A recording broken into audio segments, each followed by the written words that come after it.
Labas po tayo. Napakaganda.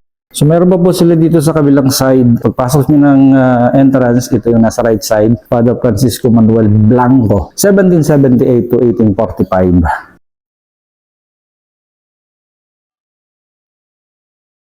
Pasok po tayo dito. Wow, napakaganda, napakaganda. Layo tayo ng konti.